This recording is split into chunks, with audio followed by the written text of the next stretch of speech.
Praise the Lord. प्रभु के नाम की स्तुति हो। आज हम पढ़ेंगे सपन्या तीसरा अध्याय। हाय बलवा करने वाली और अशुद्ध और अंधेर से भरी हुई नगरी, उसने मेरी नहीं सुनी, उसने ताड़ना से भी नहीं माना, उसने यहोवा पर भरोसा नहीं रखा, वह अपने परमेश्वर के समीप नहीं आई। उसके हाकिम गरजने वाले सिंह ठहरे, उसके न्यायी सांझ को आहेर करने वाले होनहार हैं, जो बिहान के लिए कुछ नहीं छोड़ते।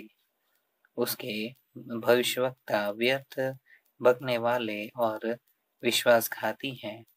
उसके याजकों ने पवित्र स्थान को अशुद्ध किया और व्यवस्था में खींच-खाच की है।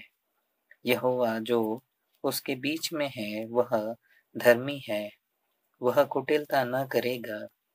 वह अपना न्याय प्रतिभोर प्रकट करता है और चूकता नहीं, परंतु कुटिल जन को लज्जा आती ही नहीं।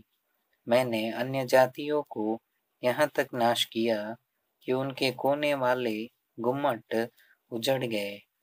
मैंने उनकी सड़कों को यहाँ तक सूनी किया कि कोई उन पर नहीं चलता। उनके नगर यहाँ तक नाश हुए कि उनमें कोई मनुष्य वरन कोई भी प्राणी नहीं रहा।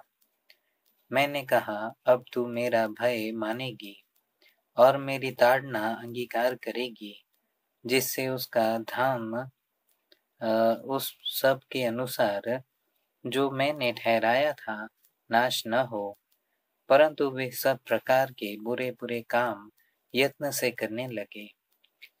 इस कारण यहोवा की यह वाणी है कि जब तक मैं नाश करने को न उठूं, तब तक तुम मेरी बाट जोहते रहो। मैंने यह ठाना है कि जाति जाति के और राज्य राज्य के लोगों को मैं इकट्ठा करूं, कि उन पर अपने क्रोध की आग पूरी रीति से भड़काऊं, क्योंकि सारी पृथ्वी मेरी जलन की आग से भस्म हो जाएगी।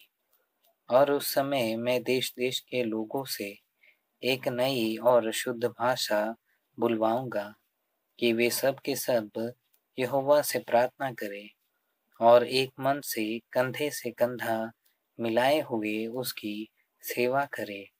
मेरी तितर भीतर की हुई प्रजा मुझसे विनती करती हुई मेरी भेंट बनकर आएगी।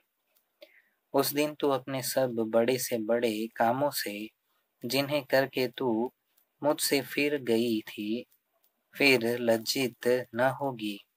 उस समय मैं तेरे बीच से सब फूले हुए घमंडियों को दूर करूंगा, और तू मेरी पवित्र पर्वत पर फिर कभी अभिमान न करेगी, क्योंकि मैं तेरे बीच में दीन और कंगाल लोगों का एक दल बचा रखूंगा, और वे यहोवा के नाम की शरण लेंगे।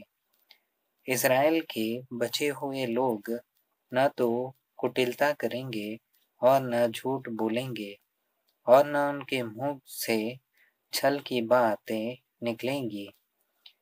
वे चरेंगे और विश्राम करेंगे, और कोई उनको डराने वाला न होगा।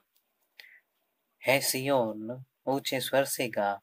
है इज़राइल, जय जयकार कर। है यरूशलेम, अपने संपूर्ण मन से आनंद कर और प्रसन्न हो। यहोवा ने तेरा दंड दूर कर दिया और तेरा शत्रु भी दूर किया गया है। इज़राइल का राजा यहोवा तेरे बीच में है, इसलिए तो फिर विपत्ति न भोगेगी। उस समय यरूशलेम से यह कहा जाएगा, है सिय्योन, मत डर, तेरे हाथ ढीले न पड़ने पाए। तेरा परमेश्वर यहोवा तेरे बीच में है, वह उद्धार करने में पराक्रमी है।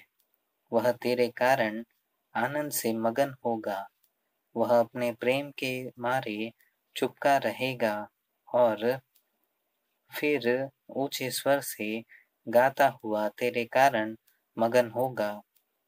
जो लोग नियत पर्वों में सम्मिलित न होने के कारण खेदित रहते हैं, उनको मैं इकट्ठा करूँगा, क्योंकि वे तेरे हैं, और उसकी नामधराई उनको बोझ जान पड़ती है। उस समय मैं उन सबों से जो तुझे दुख देते हैं उचित बर्ताव करूँगा, और मैं लंगड़ों को चंगा करूँगा और बरबस निकाले हुओं को इकट्ठा करूँगा, और जिनकी लज्जा की चर्चा सारी पृथ्वी पर फैली है, उनकी प्रशंसा और कीर्ति सब कहीं फैलाऊँगा। उसी समय मैं तुम्हें ले जाऊँगा और उसी समय मैं तुम्हें इकट्ठा करूँगा, और जब मैं तुम्हारे सामने तुम्हारे बंधुओं को लौटा लाऊँगा, तब पृथ्वी की सारी जातियों के बीच में तुम्हारी कीर्ति और प्रशंसा फैला दूँगा। यहोवा का यही वचन है।